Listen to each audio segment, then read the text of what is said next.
할렐루야. 예, 우리 여평제 자매 일부에는 좀 많이 오셔갖고요. 하지를 못했는데 축복하겠습니다. 추운데 건강 조심하세요. 추운데 건강 조심하세요. 예, 저는 개인적으로 2부 예배가 너무 좋아요. 이게 진짜 뭐 사심 있는 얘기인데, 우리는 이제 보통 예배하면은 막 이렇게 사람들이 많이 모여서 이렇게 공중 예배 크게 하는 걸 얘기했지만 사실 초대교회는 이 인원이었어요. 거의 가정 속에서 모여서. 그리고 제가 처음 사역했던 그 간사 생활 때도 이 인원으로 한 곳에 모여서 예배드리는데 그때 느낌이 나서 되게 좋습니다. 여러분, 우리가 예배하고 은혜 누릴 때 하나님께서 우리 가운데 감동을 주실 줄 믿습니다. 할렐루야. 예. 본문은 이 부자와 거지 나사로라는 이름으로 널리 알려진 예수님의 비유입니다. 제가 이 이야기를 처음 접한 것은 초등학교가 아니라 국민학교 어느 여름이었는데요. 아마 여름 성경학교가 아닐까 싶습니다. 이 당시로서는 매우 획기적이었던 인형극을 했는데요. 그 인형극의 주제가 바로 이 나사로 이야기였습니다. 아직도 잊혀지지 않는 장면이 바로 이 장면인데요. 부자가 지옥에 갔을 때 이 괴기스러운 음악과 함께 빨간 무대 조명이 막 번쩍번쩍였습니다. 이 마귀 역할 맡으신 선생님이 연기를 정말 잘하셨는데 제가 무서워서 죽는 줄 알았습니다. 그런데 이 인형극의 백미는 바로 이 부분이었습니다. 24절인데요. 한번 제가 읽어볼게요. 불러 이르되 아버지 아브라함이여 나를 긍휼히 여기사 나사로를 보내어 그 손가락 끝에 물을 찍어 내 혀를 서늘하게 하소서 내가 이 불꽃 가운데서 괴로워하나이다. 이 부자가 지옥불이 너무 뜨거워서 외치는 거죠. 제가 막 이거를 보면서 눈물이 막 찔끔 났습니다. 절대로 죄 짓지 말고 절대로 지옥 가지 말자. 막 어린 나이에 다짐을 했는데요. 그 후에 제가 나중에 이 연극을 다시 보게 되었습니다. 10년 전 이제 캄보디아 단기 선교 때였습니다. 이 청년들과 함께 이 캄보디아의 아이들에게 어떻게 복음을 전할까 고민을 하다가 한 친구가 인형극 한번 해보자고 제의를 했어요. 그리고 나서 마땅히 인형극 할 주제를 찾다가 보니까 이 나사로 이야기에 대한 이 인형과 장치들이 이제 이미 있더라고요. 그래서 그것을 사다가 이 청년들이 준비를 하고 캄보디아에 가서 애들 앞에서 이거를 연출을 한 거지요. 그런데 이제 뭐 거기가 제대로 된 무대가 없으니까 야외에서 막 이거 상 하나 펴고 무대 장치하고 그리고 막 이렇게 손가락으로 막 이렇게 한 거예요. 그런데 신기한 게요. 제가 그 막 눈물을 흘렸던 그 지옥 장면에 갑자기 캄보디아 애들이 막 깔깔거리고 막 웃어대는 거예요. 제가 이해가 안 되는 게 나는 그게 되게 무서웠는데 쟤네들 왜 웃길까? 그래서 현지 선생님들을 통해서 물어봤어요. 아니 왜 쟤네들은 이 심각한 장면에서 웃어요? 그랬더니 그분이 하신 말씀이 마귀가 부자를 괴롭히는 게 재미있어서 그랬다는 거예요. 그러니까 우리의 감성하고 좀 거기 감성이 좀 다른 것 같아요. 일종의 문화적 차이라고 할 수 있는데 어쨌든 반응이 나쁘지는 않았습니다. 그리고 천국과 지옥, 이 복음에 대한 것 그리고 구원에 대한 것을 원초적으로 할 수 있는 것 같아서 좋았어요. 그런데 한국에 돌아와서 문득 이런 생각이 들었습니다. 정말 이 나사로, 거지 나사로 얘기가 그런 뜻일까? 정말 이 이야기는 지옥과 천국에 관한 원초적인 복음을 전하기 위해서 예수님이 하신 말씀일까? 그런 의문으로 이 말씀을 다시 살펴보기 시작했는데요. 그렇게 시작한 묵상에서 흥미로운 다른 대답을 찾았습니다. 부자와 거지 나사로의 이야기의 비하인드 스토리, 뭐 그렇게 얘기하겠는데요. 물론 이 이야기가 다루고 있는 사후 세계와 이 또한 복음에 대한 이야기는 틀린 얘기는 아닙니다. 그러나 이 비유의 핵심이 그건 아니에요. 사실 본문하고서 말하고자 하는 것은 따로 있는데요. 오늘 여러분하고 그것을 찾아보려고 합니다. 일단 부자와 거지 나사로 비유의 다른 이야기, 이렇게 한번 제가 제목을 잡아봤어요. 본문을 살펴보면 이 다른 이야기를 살펴보기 위해서는 세 가지를 알아야 돼요. 우리 첫 번째 같이 한번 읽어보도록 하죠. 시작. 예수님이 만든 이야기가 아니다. 충격적인 게 이 이야기가 예수님이 만든 이야기가 아니라는 거예요. 예수님의 고유 창작물이 아니라는 것이고요. 이미 이런 얘기가 있었다는 것입니다. 우리 함께 19절, 20절 말씀을 읽어보지요. 시작. 한 부자가 있어 자색옷과 고운 베옷을 입고 날마다 호화롭게 즐기더라. 그런데 나사로라 이름하는 한 거지가 헌데 투성이로 그의 대문 앞에 버려진 채 부자, 뭐 거지 뭐 이런 얘기 나오죠. 그리고 이들이 사후세계로 간 것, 그리고 뒤바뀐 이들의 운명, 뭐 이 이야기. 그런데 사실 이 이야기는 예수님 시대에 널리 알려진 민담 내지는 설화였습니다. 쉽게 우리나라로 표현하자면 심청전, 뭐 흥부전 뭐 이런 거하고 거의 비슷한 건데요. 사람들의 입에서 입으로 내려오는 이 재미있는 이야기였다고 합니다. 이 주인공의 직업과 이름이 좀 바뀌었을 뿐 비슷한 이야기가 유대인들 사이에서 돌고 있었는데요. 이 당시에 랍비들의 문헌을 살펴보면 이 비슷한 이야기가 종류만 8개, 7개가 돌아다녔대요. 그래서 이런 이야기들은 사람들이 많이 듣고 즐겨했던 것 같은데 더 흥미로운 게 이렇게 유대 사람들의 귀를 즐겁게 했던 이 이야기의 시작과 원조가 유대인이 아니었다는 거예요. 원래 이 이야기에 원조가 있었었는데요. 그 유래가 어디냐? 이 주후 47년에 한 문서가 발견됐는데 이 47년 기록된 것으로 발견된 문서의 뒷면을 봤더니 이 비슷한 얘기가 쓰여져 있더래요. 근데 그 이야기의 원류를 봤더니 이게 이집트에서 흘러나온 얘기라는 거예요. 그래서 이집트에서 나온 얘기가 유대로 전해지고 유대에 와서 또 다른 식으로 이제 발전이 된 거죠. 이에 대해서 유상섭 교수가 다음과 같이 얘기를 합니다. 우리 같이 한번 읽어볼까요? 시작. 애굽에서 내려오는 그 이야기에는 고운 비단을 입은 부자와 지푸라기 방석 위에서 사는 가난한 자가 등장하는데 이 두 사람이 죽었을 때 이들의 운명은 정반대가 되었다고 한다. 이 이야기는 알렉산드리아에서 사는 유대인들을 통하여 이스라엘로 수입되어 유대인들의 손에 의하여 수정되고 각색되었다. 그러니까 이집트에 있는 내려오는 이야기를 그 북아프리카인 이 알렉산드리아에 사는 사람들이 와갖고 전하고 그게 또 이렇게 통해 갖고 유대에게 각색됐다는 것이요. 그렇다면은 예수님께서 말씀하셨던 이야기 아마 이집트 민담의 세메트 카모이스 뭐 전설로 알려졌는데 이 이야기를 전하셨을 때 아마 유대인들은 그 얘기 내가 들어봤어 뭐 이런 식의 생각을 하면서 친숙하게 느꼈을 것이 분명합니다. 그러면 예수님은 당시 유행하던 이야기를 재생산하셨다는 얘기예요. 그 사용하셨다는 얘기인데 그래서 이 비유를 읽을 때는 이 부분을 통해서 다음 이야기를 좀 추정해 봐야 돼요. 우리 같이 한번 읽어보죠. 시작. 천국과 지옥의 이야기가 아니다. 이 부자가 뭐 지옥 가고 가난한 자는 천국 가고 뭐 이런 얘기가 이 이야기의 구성은 맞는데 이 이야기를 하려고 예수님이 말씀을 하신 게 아니라는 겁니다. 우리 함께 22절, 23절의 말씀을 같이 한번 읽어보겠습니다. 시작. 이에 그 거지가 죽어 천사들에게 받들려 아브라함의 품에 들어가고 부자도 죽어 장사되매 그가 음부에서 고통 중에 눈을 들어 멀리 아브라함과 그의 품에 있는 나사로를 보고. 지금 이 이야기를 보면은 지옥과 천국에 대한 유대인들의 사고방식, 그 당시의 사고방식이 드러나고 있습니다.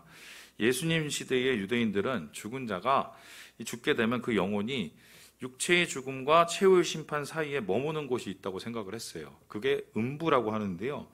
이 음부에서 사람들이 심판받을 때까지 기다리는데 그냥 기다리는 게 아니라 불의한 사람은 저주를 받고 복된 사람들은 상을 받는다 이렇게 생각을 했습니다. 그래서 본문처럼 아브라함의 품이나 지옥불 이 둘 중에 하나를 가게 된다 이렇게 생각을 했던 것 같아요. 그래서 그 후에 나중에 때가 되면 다 같이 지옥 가든지 천국 가든지 심판을 이렇게 받는 건데요.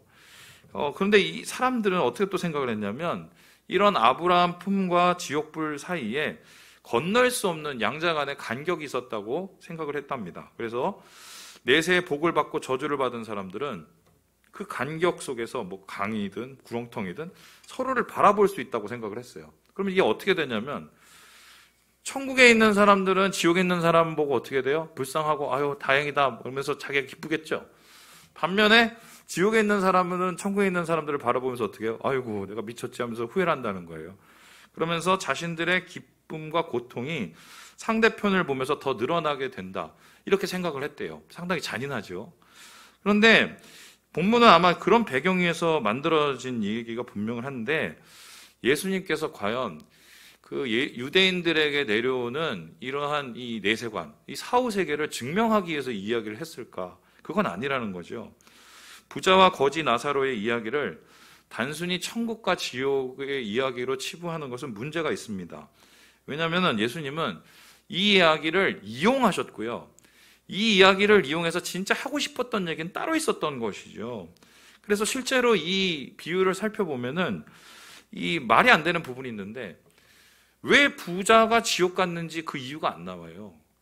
거지가 왜 천국에 갔는지 이유가 안 나와요.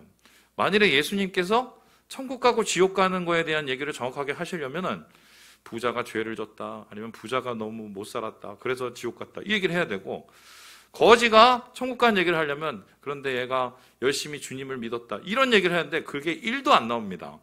그렇다면 예수님께서 진짜 하고 싶었던 얘기, 그것은 그냥 돌아다니는 얘기일 거고, 그 얘기를 통해서 진짜 예수님이 전하고 싶은 얘기가 따로 있다는 거예요. 그럼 그 얘기는 도대체 어디 있을까? 우리 같이 한번 세 번째 읽어보죠. 시작. 진짜 이야기는 마지막에 있다. 본문은 아까 말씀처럼 이게 이집트에서 왔든 아니면 유대인들이 꾸며낸 얘기는 간에 그 앞에 얘기는 예수님이 말씀하신 거고 되게 비슷해요. 그런데 그 말씀, 지옥 가고 천국 가고까지는 비슷한데 그 다음에 얘기, 그 다음에 부자가 한 얘기는 이게 없는 얘기예요. 예수님이 갖다 붙여놓은 거예요.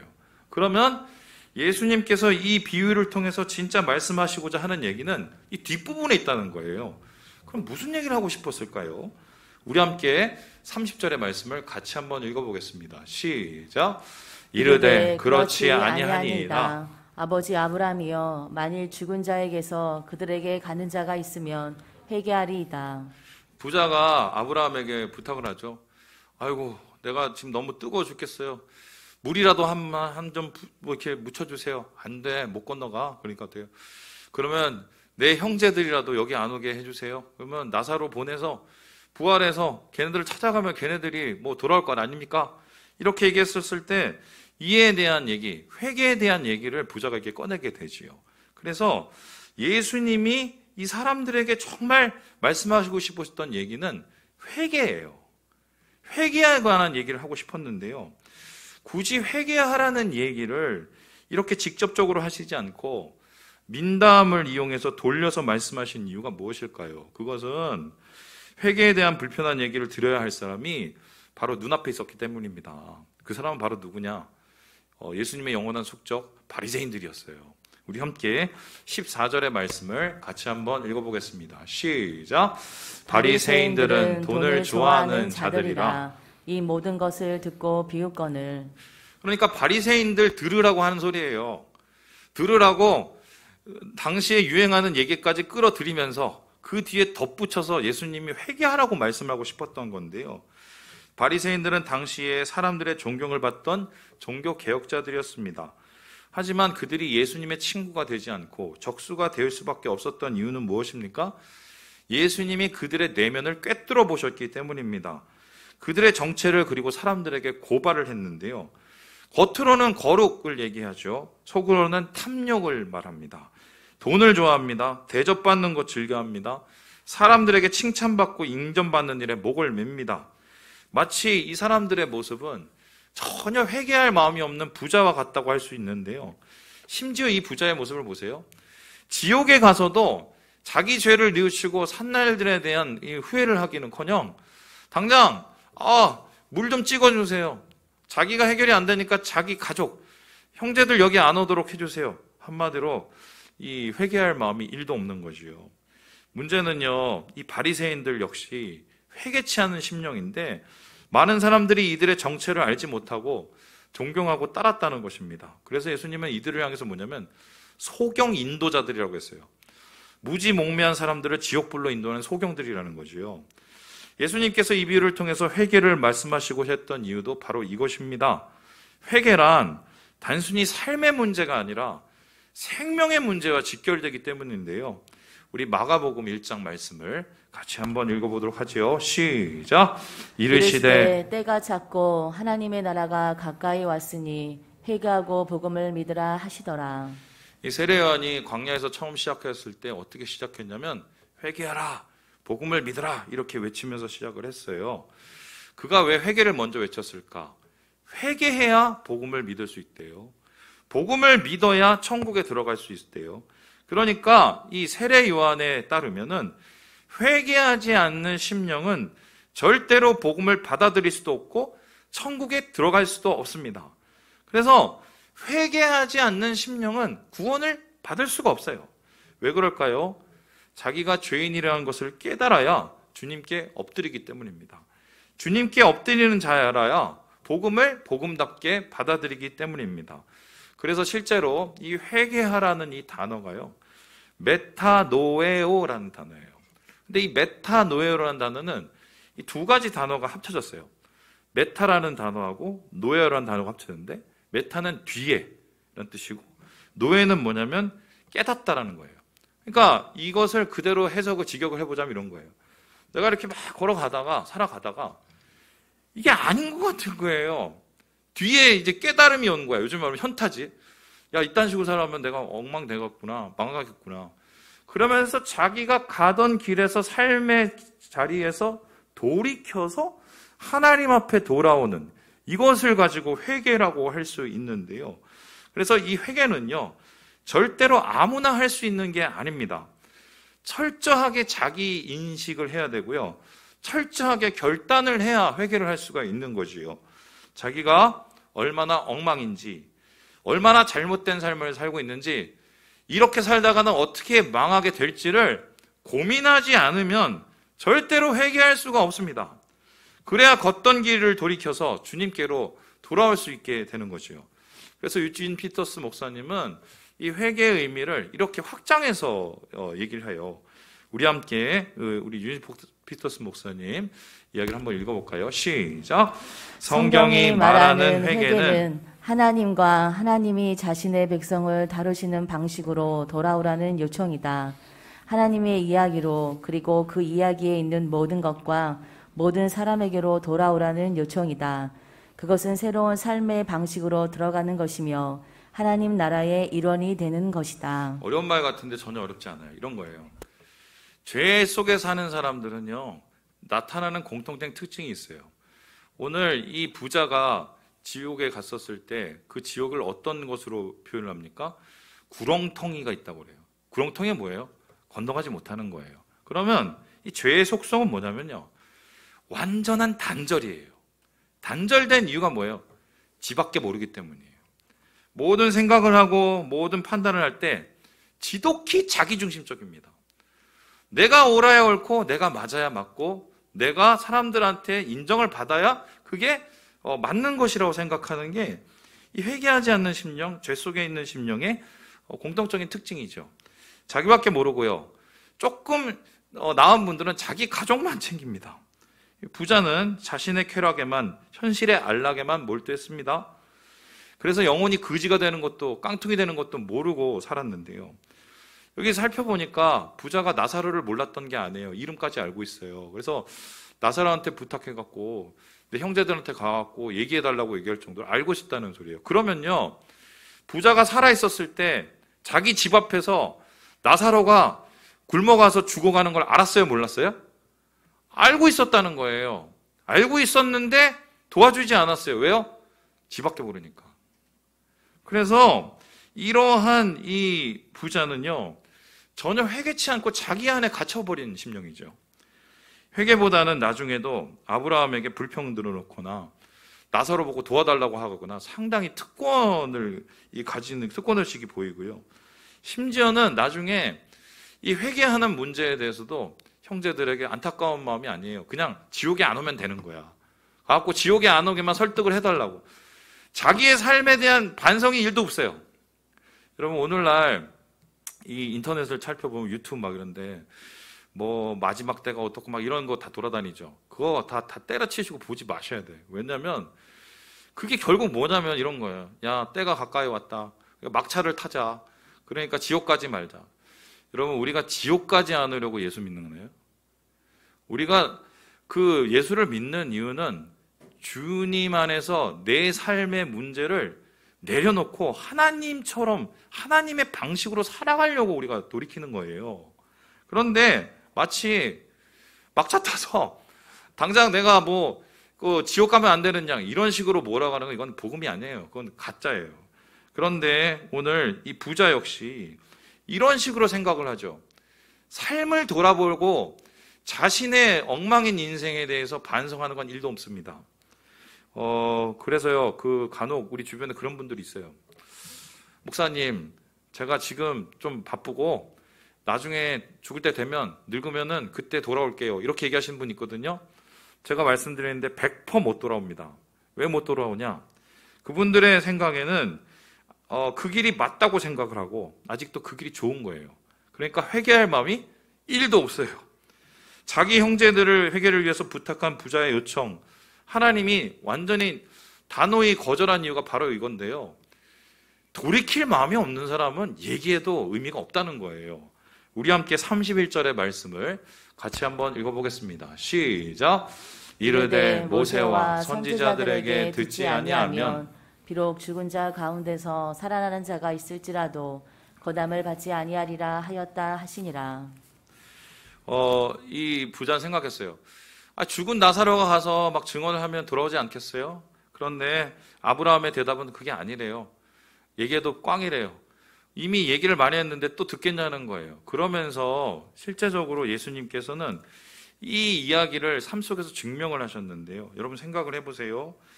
예수님이 이적을 보였어요. 죽은 자 살리고 예수님 자체도 부활을 하시고, 그런데 수많은 이적을 본 사람들 중에 마지막까지 예수님을 따랐던 사람은 몇 명일까요? 500명이 안 돼요. 줄곧 짜자 몇만 명은 봤을 텐데 이적을 본 사람이 예수를 믿은 게 아니에요. 회개한 게 아니에요. 500명만 회개를 했어요. 그리고 심지어 죽은 사람이 다시 살아난 것을 본 사람 중에서 부자의 예상과 전혀 다른 행동을 하시는 분들이 있어요. 우리 함께 요한복음 12장 말씀을 같이 한번 읽어보겠습니다. 시작. 대제사장들이 나사로까지 죽이려고 모의하니 나사로 때문에 많은 유대인이 가서 예수를 믿음이러라. 신약 성경에 나사로가 2명이 나와요. 이 거지 나사로하고 그 다음에 예수님의 사촌인 나사로. 근데 그 나사로가 죽었다가 살아났잖아요. 예수님이 그를 무덤에서 꺼집어냈잖아요. 죽은 사람이 살아난 거예요. 그럼 그걸 보고 와, 회개해야 되겠다 이랬나요? 오히려 대제사장들은 그 살아난 나사로를 죽이고 살리신 예수님을 죽이려고 모의를 합니다. 이게 사악한 인간의 마음이지요. 왜인가요? 어떤 말씀, 어떤 기적, 어떤 충격을 받더라도 좀처럼 자신의 길에서 돌이키지 않는 우리의 인생을 보게 됩니다. 그래서 회개는요, 완전한 은혜라고 할 수 있어요. 내가 회개하기로 작정을 해서 이 자리에 있는 게 아니에요. 주님께서 내게 회개의 심령을 주니까 내가 돌이키게 된 것이라고 할 수 있는데요. 그런데 중요한 것은 이렇게 열심히 주님께서는 돌아오라고, 돌이키라고, 회개하라고 심지어 앞에 대고 이렇게 까고 있는데 이 사람들이 돌이켰어요? 돌이키지 않았어요? 돌이키지 않았다는 것입니다. 이제 질문이에요. 마지막 질문이죠. 이렇게까지 얘기하셨는데 왜 돌이키지 않았을까? 그러면 이들의 회개, 이들이 은혜로 나가는 것, 이들이 복음을 얻는 것에 가는 길에 가로막는 게 있다는 거예요. 이 가로막는 게 있으니까 뭘 해도 안 되는 거야. 그러면은 이 바리새인 혹은 부자가 하나님의 은혜를 누리지 못하는, 회개치 않는 이유는 뭘까? 이 본문 이 16장을 살펴보면 2가지가 나와요. 첫 번째는 뭐냐면 재물이에요. 두 번째는 뭐냐면 잘못된 믿음이에요. 우리 함께 13절의 말씀을 같이 한번 읽어보겠습니다. 시작. 지파인이 두 주인을 섬길 수 없나니 혹 이를 미워하고 저를 사랑하거나 혹 이를 중히 여기고 저를 경히 여길 것임이니라. 너희는 하나님과 재물을 겸하여 섬길 수 없느니라. 지금 부자를 보세요. 자색 옷을 입고 다니죠. 이거 거의 파티복인데 이걸 매일 입고 다녔습니다. 얼마나 잘 먹고 잘 산 거예요. 여러분, 재물이 악합니까? 그건 아니죠. 재물을 사용하는 사람의 마음이 악합니다. 재물을 사용하는 사람의 마음이 악한 이유는 무엇입니까? 재물을 선하게 사용할 수도 있지만 선하지 않게 사용을 하고 다른 식으로 재물을 사용하기 때문인데요. 재물을 자신의 탐욕을 채우는 도구로 사용하기 때문이에요. 돈이 문제가 아니라 돈을 메우는 그 사람 마음에 탐욕이 문제인 거예요. 그러니까 이 탐욕으로 돈을 갖다 모으면 그 돈은요, 자기의 죄를 쌓고 자기 중심의 사고를 쌓고 자기 중심의 담을 쌓는 그 이유밖에 되질 않는 거예요. 그러면 부자들의 공통점이 뭔지 압니까? 다 외로워해요. 왠지 아세요? 돈에 파묻혀서 자기밖에 모르는 거예요. 지금 이 바리새인들도 마찬가지였는데 이 사람들 겉으로는 거룩 얘기하면서 결국 돈 끌어모으려고 살았어요. 심지어는 과부 등까지 쳐먹으면서 그 재산을 몰수로까지 해요. 겉은 거룩인데 돈을 사랑하는 그 탐욕은 일만하게 뿌리라고 얘기하지 않습니까? 그 뿌리가 결론적으로 하나님을 사랑하는 것을 막고 주님 앞에 돌아가는 것을 막죠. 목사님, 저는 그럴 돈이 없어요. 제가 무슨 돈이 장애가 되고, 돈은 있건 없건 문제가 아니에요. 그것을 내가 탐하는가 탐하지 않는가, 그것 때문에 내가 걱정하고 염려하는가, 아니면은 내가 그것을 주님 앞에 올려드리는가, 이 문제지. 자유하지 못하면 파묻혀버리는 게 이 돈의 가장 큰 문제 아닙니까? 지금 청년들이 계속해서 영끌이니 뭐니 하면서 이 돈의 문제를 가지고 고민하고 계시는데, 여러분, 제가 좀 죄송한 말씀 드리지만, 어차피 1억 천금은 여러분에게 인생에 없어요. 그렇다면 여러분은 인생을 좀 다른 식으로 디자인하셔야 돼요. 그것 붙잡느냐고 인생 낭비하고 나중에 잘못 살아간다고 생각하는 것보다 무엇이 더 가치롭고 무엇을 내가 붙잡고 내가 누구와 함께 살아갈지를 고민해야 돼요. 주님은 얘기하세요. 돈은 아니래요. 돈을 쫓으면 주님께 돌아올 수 없다고 얘기를 해요. 두 번째, 이 사람들이 그러면 왜 돈을 이렇게 쫓을 수밖에 없었나? 이 사람의 탐욕에 도대체 뭐가 있었을까? 잘못된 신앙관이 있었기 때문이에요. 우리 함께 15절의 말씀을 읽어보겠습니다. 시작. 예수께서 이르시되 너희는 사람 앞에서 스스로 옳다 하는 자들이나 너희 마음을 하나님께서 아시나니 사람 중에 높임을 받는 그것은 하나님 앞에 미움을 받는 것이니라. 이 사람들의 신앙관은요, 이중적이고 굉장히 극단적인 이분법이었어요. 이런 건데 신앙 따로 삶 따로. 그러니까 이 사람들 생각에 뭐가 있었냐면 나는 아브라함의 혈통이야. 그러니까 어떻게 해요? 태어날 때부터 구원을 받을 이 혈통에 있는 거예요. 그럼 뭐예요? 가만히 있어도 구원은 따놓은 당상. 그러면 세상에 사는 거는 그냥 잘 살면 내 마음대로 살면 되니까 돈은 마음대로 벌고 신앙 따로 삶 따로. 어차피 나는 구원을 받았고 그리고 생활에서 내가 그냥 탐욕을 채우며 살고. 여러분, 이 모습 보면서 떠오르는 사람들 있지 않나요?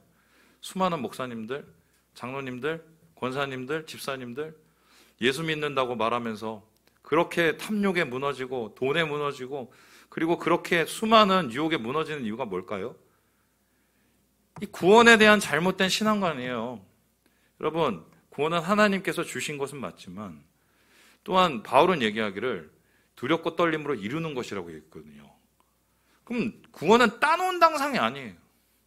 마치 구원받는 거 무슨 코로나 백신 접종하는 것처럼 1차, 2차 맞고 14일 지나면 구원 받은 것처럼 생각하는데 성경에서는 그렇게 전혀 얘기하고 있지가 않아요. 구원은 이루어가는 것이고 구원은 내가 하나님 안에서 매일 돌아가는 것이에요. 내 중심의 삶, 내 중심의 사고, 내 중심의 자존심, 내 중심에 가지고 있는 여러 가지의 판단들, 이런 것들을 순간순간 하나님 앞에 내려놓고 하나님 중심, 하나님 마음, 하나님이 원하시는 뜻, 그것을 향해서 내가 매일매일 돌아가고 매일매일 변화되는 게 이게 구원을 이뤄가는 과정이라고 얘기를 하거든요. 그래서요, 우리는요, 삶 속에서 내가 정말 구원받은 자인지, 내가 정말 하나님 앞에 돌이키고 있는 자인지를 점검해 봐야 돼요. 특별히 지금 코로나 시대에 맞아서 이 코로나가 정말 못된 게요. 이게 전파력이 대단한 것도 못 되고 우리를 집에서 꽁꽁 묶어놓은 것도 못 되지만 진짜 못된 게 있어요. 그게 뭔지 아세요? 자꾸 우리를 자기중심적으로 만들어요.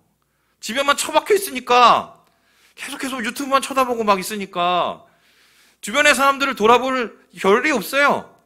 거기에 그냥 자기가 그냥 몰입돼요. 자기 안에 매몰돼요. 심지어는 밖에서 나사로가 추위에 떨고 죽고 있든지 신경 안 써요.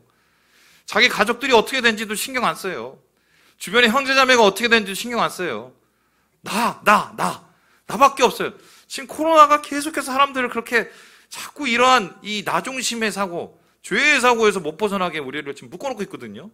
그래서요, 저는요, 여러분에게 간절히 강권적으로 얘기를 합니다. 돌이키셔야 돼요. 그건 하나님이 원하는 삶이 아니야. 구원받은 사람은 회개해야 복음을 누릴 수가 있어요. 그 회개는 내가 아니라 하나님, 자기 중심이 아니라 하나님 중심의 삶을 선택하는 거예요. 그래서 오늘 주님께서는 이러한 간절한 마음으로 이 바리새인들을 향해서 얘기를 하는 거예요. 회개하라, 회개하라. 우리 함께 25절의 말씀을 같이 한번 읽어보도록 하겠습니다. 시작. 아브라함이 이르되 너는 살았을 때 좋은 것을 받았고 나서로는 고난을 받았으니 이것을 기억하라. 이제 그는 여기서 위로를 받고 너는 괴로움을 받느니라. 주님의 말씀은 결국 이거예요. 이거 기억하라는 거예요. 기억하라는 말은요, 마음속에 깊이 간직하고 고민해보라는 거예요. 내가 회개치 않는 심령인지 아니면 회개하는 심령인지를 스스로 바라보라는 거예요. 근데 여러분 웃기지 않습니까? 이렇게 얘기해도 듣지 않을 사람들이 뻔한데 예수님이 끝까지 이 얘기를 바리새인들에게 하는 이유가 뭘까요? 그래도 저 중에 한 사람은 듣지 않을까 하는 그 예수님이 포기하지 않는 심령이 이 말씀 가운데 있거든요. 오늘 그 안타까운 심령으로 주님이 우리에게 말씀하세요. 이것을 기억하라. 그리고 돌이키라. 자신 안에 있는 그 우물에서 벗어나서 하나님의 은혜의 강으로, 생명의 강으로, 누릴 수 있는 강으로, 우리를 자유케 할 수 있는 강으로 주님께서 오라고 우리를 초대하고 계시는 것입니다. 말씀을 마칩니다. 여러분, 회개하는 심령은 축복의 심령입니다. 회개하는 심령엔 하나님의 복음이 넘칩니다. 우리 사랑하는 형제 자매 여러분, 참 우리가 힘든 시대를 살고 있지만 나 중심의 사고와 죄 중심의 사고에서 벗어나셔서 주의 은혜를 누리시는, 주의 생명의 강으로 나아가시는 사랑하는 주의 백성 되시길 주님의 이름으로 축원합니다. 기도하겠습니다.